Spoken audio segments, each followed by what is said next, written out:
La isla agonizaba a su alrededor. La pista de aterrizaje había sido bombardeada durante toda la noche.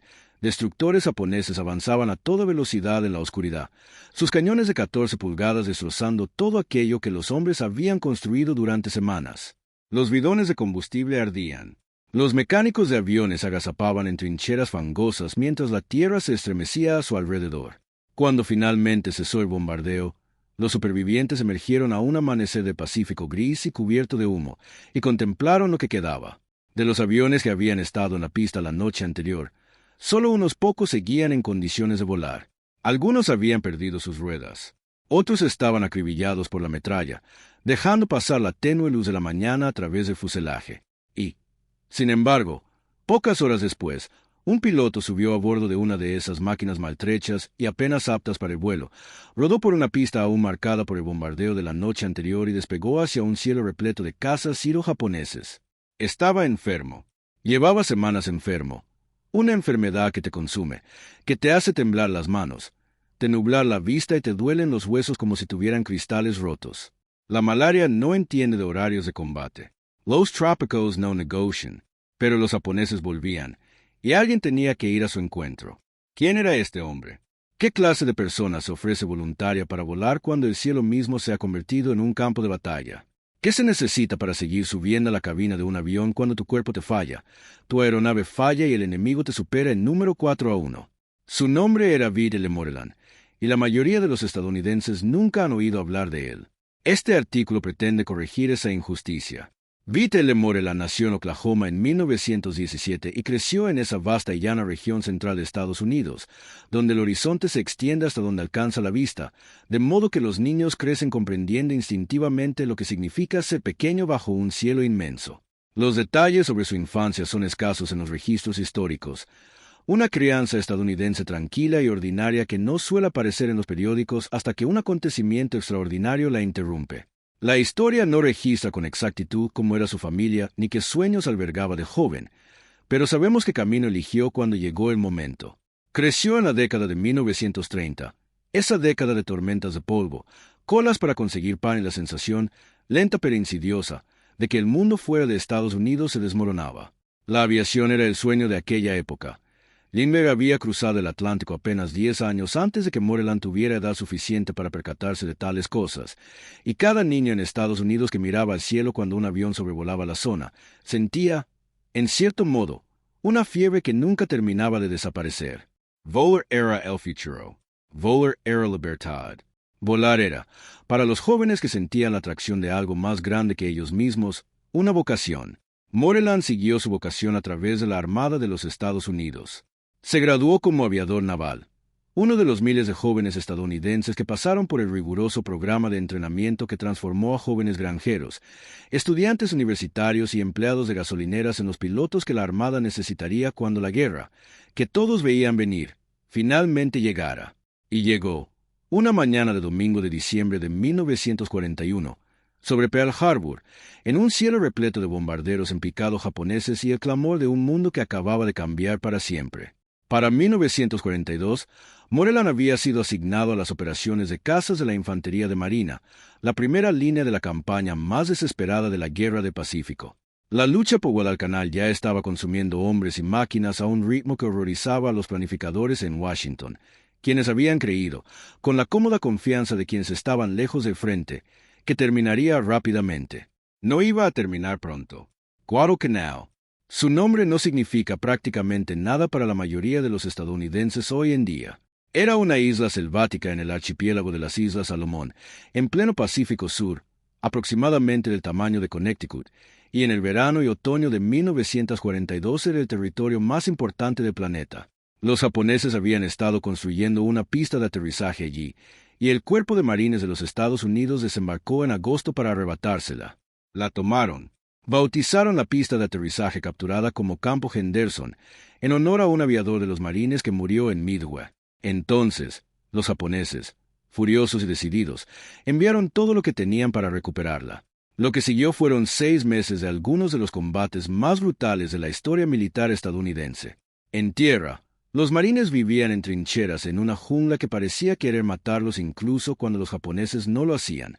El calor era abrasador, la lluvia implacable y los insectos portadores de malaria, dengue y una docena de otras enfermedades que se propagaban lentamente entre las filas. Los japoneses lanzaban ataque nocturno tras ataque nocturno, a veces enviando sus buques de guerra por el estrecho entre las islas, un canal que los estadounidenses llamaban la ranura, y que pronto rebautizarían como estrecho de fondo de hierro, debido a la cantidad de barcos que se pudrían en su fondo. Desde el aire, la situación era aún más precaria. Los pilotos y aviones que defendían Henderson Field se hicieron conocidos como la Fuerza Aérea Cactus, nombre derivado del indicativo de radio de Guadalcanal. Estos hombres volaban desde una franja de tierra compactada y coral triturado que era bombardeada, cañonada e inundada regularmente por aguaceros tropicales que convertían la superficie en lodo. Volaban aviones viejos, desgastados, acribillados a balazos y remendados con lo que los equipos de tierra podían encontrar. Volaban enfermos, exhaustos, incluso después de días sin dormir. Volaban porque, si no volaban, los japoneses tendrían el cielo para ellos solos, y si los japoneses tenían el cielo para ellos solos, Henderson Field caería, y si Henderson Field caía, Guadalcanal caía, y si Guadalcanal caía, todo el impulso que Estados Unidos intentaba construir en el Pacífico desde las ruinas de Pearl Harbor se derrumbaría con él. Ninguna presión en absoluto. Moreland llegó a Guadalcanal como parte de esta fuerza aérea improvisada, heroica y desesperada. Volaba el Grumman F-4F Wildcat, un caza que era honesto en cuanto a sus características, resistente, fiable, no particularmente rápido ni maniobrable, pero capaz de soportar un castigo que habría destrozado un avión más delicado y seguir volando. Frente al Zero japonés, el Wildcat estaba en desventaja en casi todos los aspectos. El Zero era más rápido, ascendía mejor y podía girar dentro de un Wildcat como un bailarín girando alrededor de un camión de mudanzas. Los pilotos estadounidenses tuvieron que ser más astutos que las limitaciones de su avión, y los que sobrevivieron aprendieron rápido. Los que lo olvidaron, murieron. Los combates sobre Guadalcanal en el otoño de 1942 fueron implacables. Los japoneses realizaban misiones desde Rabaul, a cientos de kilómetros al noroeste, enviando formaciones de Zeros y bombarderos en incursiones que daban a los operadores de radar en Henderson Field el tiempo justo para que los Wildcats despegaran antes de que comenzaran a caer las bombas. Todos los días había una lucha constante. Todos los días había combates. Todos los días, el menguante número de pilotos estadounidenses se subía a un número cada vez menor de aviones operativos y realizaba la imposible aritmética de la supervivencia: sacrificar altitud por velocidad, nunca girar con un Zero, acercarse lo suficiente, hacer que cada disparo contara y, por el amor de Dios, no separarse. Moreland voló en esas misiones. Voló a través del humo y el caos del cielo mortal de Guadalcanal, en una máquina que vibraba y apestaba a líquido hidráulico y gases de escape, con la constante certeza de que las probabilidades estaban en su contra en todos los sentidos. La historia no registra con exactitud cuántos aviones japoneses combatió durante esos meses brutales, pero sí deja claro que permanecía en combate bajo un ritmo operativo constante y agotador que dejaba a los hombres exhaustos. Los ataques japoneses no eran la única amenaza. Por la noche, destructores y cruceros japoneses surcaban el estrecho al amparo de la oscuridad en lo que los estadounidenses llamaban el Expreso de Tokio, desembarcando tropas y suministros, casi como una ocurrencia tardía, bombardeando el aeródromo de Henderson antes de virar hacia el norte. El sonido de los disparos navales en la oscuridad se volvió tan habitual que algunos pilotos dormían a pesar de ellos, no por valentía, sino porque la falta de sueño había mermado la capacidad del cuerpo para reaccionar ante amenazas que no podía combatir. Uno se quedaba en su refugio, escuchaba temblar la tierra y calculaba las probabilidades de que ese proyectil en particular tuviera su nombre grabado. Luego, por lo general, volvía a dormirse porque había una misión antes del amanecer. Hubo días en que la situación de los aviones en Henderson Field era tan desesperada que los mecánicos prácticamente construían aviones con los restos de otros, utilizando piezas de un Wildcat dañado para mantener otro en el aire. El personal de tierra trabajaba toda la noche bajo el calor tropical, a la luz de las linternas cuando se atrevían a usar la luz, manteniendo máquinas que, según cualquier criterio razonable, deberían haber sido desguazadas semanas atrás. La relación entre los pilotos y sus equipos de tierra en Guadalcanal fue una de las grandes alianzas anónimas de la guerra. Los hombres en las cabinas confiaban absoluta y completamente en los mecánicos, porque no tenían otra opción. Moreland estaba enfermo. La malaria lo había alcanzado, como a casi todos los hombres que pasaban suficiente tiempo en Guadalcanal, y la enfermedad tiene una crueldad particular. No se queda. Regresa. La fiebre sube. Los escalofríos recorren el cuerpo hasta que castañetean los dientes, duelen las articulaciones, y un hombre que apenas podía levantar la cabeza una hora antes tiene que subirse a la cabina y pilotar un avión de alto rendimiento en combate contra enemigos que intentan matarlo. La Armada tenía una palabra para el nivel mínimo de salud requerido para que un piloto pudiera volar. En Guadalcanal, en 1942, esa palabra no significaba casi nada. Si podías caminar hasta el avión, volabas. ¿Qué mantuvo a hombres como Moreland en la cabina cuando todo instinto les gritaba que se detuvieran? En parte, era la cultura del cuerpo de marines. La aviación de la infantería de marina tenía una ética particular, una terquedad colectiva que hacía que la debilidad individual se sintiera como una traición. En parte, era la certeza, grabada a fuego en cada piloto como un surco en un disco, de que el que se retiraba dejaba un vacío en la formación que otro tendría que llenar. Y en parte, era algo más difícil de definir. Algo relacionado con ser joven en el peor lugar del mundo con tus amigos a tu lado, un sentimiento que trasciende el deber y se vuelve casi teológico en su intensidad. Estos hombres no dejaron de volar porque detenerse no era algo que supieran hacer. Una mañana de octubre de 1942, una mañana como las docenas que la precedieron y las que le seguirían, brumosa, húmeda y con olor a podredumbre de la selva y combustible de aviación, llegó la advertencia de que aviones japoneses se acercaban. La historia no registra con exactitud cuántos aviones tenía Moreland a su disposición esa mañana, pero los relatos de la época dejan claro que, en múltiples ocasiones, la fuerza aérea total de la Cactus Air Force en condiciones de volar se podía contar con los dedos de las dos manos. Los pilotos despegaron a toda prisa. Los Wildcats se abrieron paso a través del aire tropical, con los motores al límite, intentando alcanzar altitud antes de que llegara el enemigo.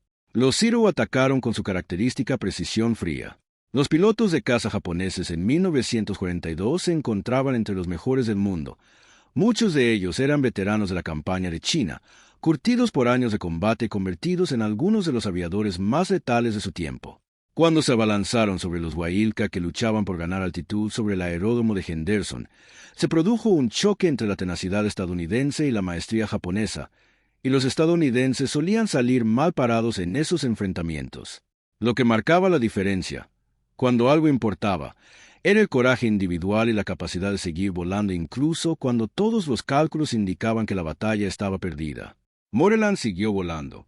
Durante octubre y noviembre de 1942, mientras la campaña de Guadalcanal alcanzaba su fase más encarnizada e incierta, permaneció en operaciones de combate. La batalla naval de Guadalcanal en noviembre, 2 noches de feroces combates entre buques de superficie que acabaron con la vida de 2 almirantes estadounidenses, Daniel Callaghan y Norman Scott, junto con miles de marineros, dejó la isla más aislada y desesperada que nunca. Y, sin embargo, la Fuerza Aérea Cactus siguió volando. Y Vic Moreland siguió volando con ella.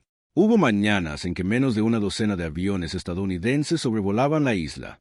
Mañanas en que un solo avión, pilotado por un joven enfermo, exhausto, aterrorizado y absolutamente decidido, se elevaba al cielo para disputar la soberanía japonesa sobre ella, solo o casi solo, porque la alternativa era dejarla sin disputar. La imagen es casi insoportable. Un pequeño avión contra todo el cielo del Pacífico, y el hombre que lo pilotaba eligiendo, una y otra vez, ascender. Por su actuación en combate durante la campaña de Guadalcanal, Vitel Moreland recibió la Cruz de Vuelo Distinguido. La condecoración reconoció su extraordinario heroísmo y su contribución a la defensa de la base aérea Henderson en un periodo en el que el resultado de toda la campaña de Guadalcanal, y con ella el rumbo de la Guerra del Pacífico, pendía de un hilo en una incertidumbre real y aterradora. La Cruz de Vuelo Distinguido no se otorga a la ligera. Marca el umbral donde el valor supera lo que razonablemente se puede exigir a cualquier ser humano. Moreland cruzó ese umbral y siguió adelante. La campaña de Guadalcanal terminó oficialmente en febrero de 1943, cuando los japoneses llevaron a cabo una notable evacuación nocturna de sus fuerzas restantes, escabulléndose en la oscuridad antes de que los estadounidenses se percataran de lo que sucedía. Guadalcanal estaba asegurada. La isla que había cobrado tantas vidas en ambos bandos, que había puesto a prueba al Cuerpo de Marines de los Estados Unidos y a la Fuerza Aérea Cactus hasta el límite de su resistencia, era finalmente completamente estadounidense. La primera gran victoria terrestre aliada contra Japón en el Pacífico se había consumado. El precio de aquella victoria es casi imposible de calcular por completo. Miles de estadounidenses murieron en Guadalcanal y en las aguas circundantes. Cientos de aeronaves se perdieron.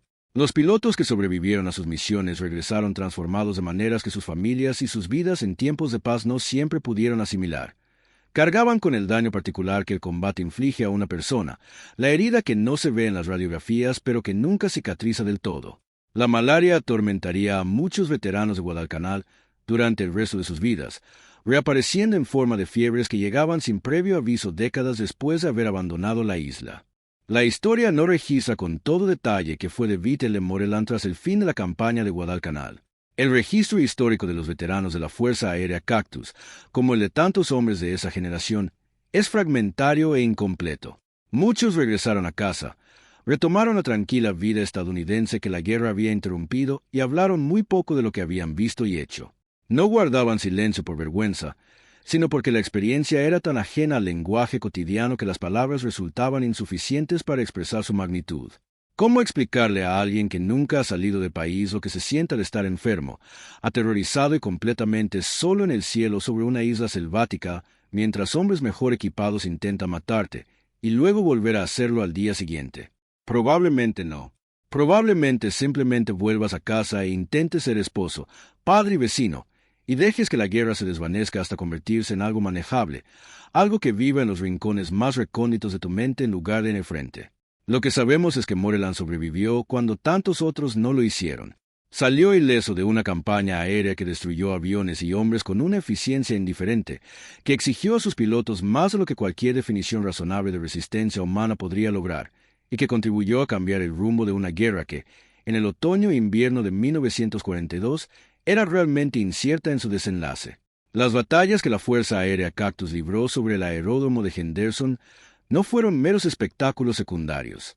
Fueron el punto de inflexión de la Guerra del Pacífico. Y Morellan estuvo allí, en el punto de inflexión, volando. La historia de Guadalcanal nos ha dado nombres célebres.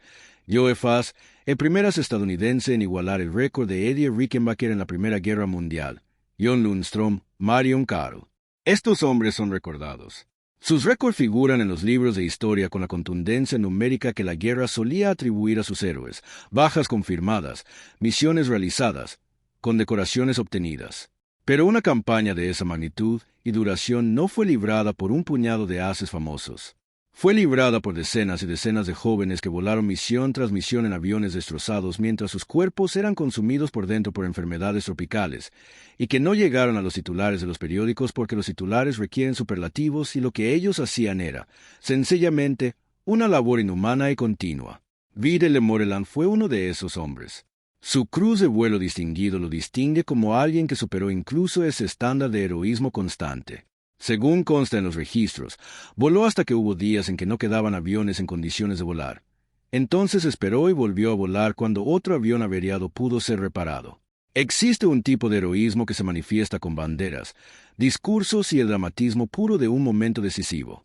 Y luego está este otro, el heroísmo de presentarse una y otra vez en las peores mañanas de la peor campaña de la peor guerra de la historia, subirse a un avión maltrecho en medio de un aguacero tropical, despegar hacia un cielo lleno de enemigos, y hacerlo no una, sino docenas de veces, a pesar de la enfermedad, el agotamiento y la lenta acumulación de todo lo que el miedo provoca en el sistema nervioso humano.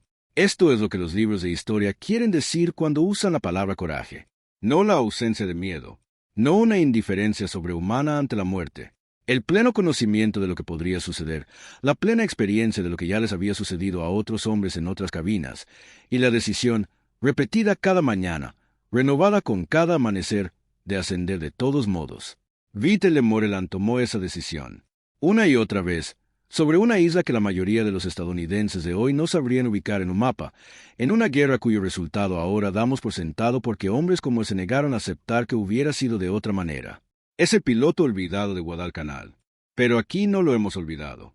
El peso de la historia suele recaer sobre un puñado de nombres, y los miles se cargaron con la misma responsabilidad en relativo anonimato quedan sumidos en el silencio. Pero el silencio que rodea un nombre no define la vida que hay detrás. Vite Le Morellan surcó los cielos del Pacífico cuando estos eran el lugar más peligroso del planeta, y siguió volando cuando casi todo a su alrededor había desaparecido. Esa es la clase de historia que merece ser contada mientras haya personas dispuestas a escuchar.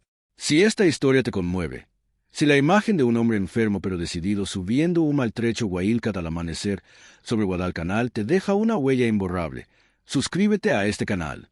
Estamos aquí para contar las historias olvidadas, las de los hombres y mujeres cuyo valor construyó el mundo en que vivimos y cuyos nombres merecemos recordar.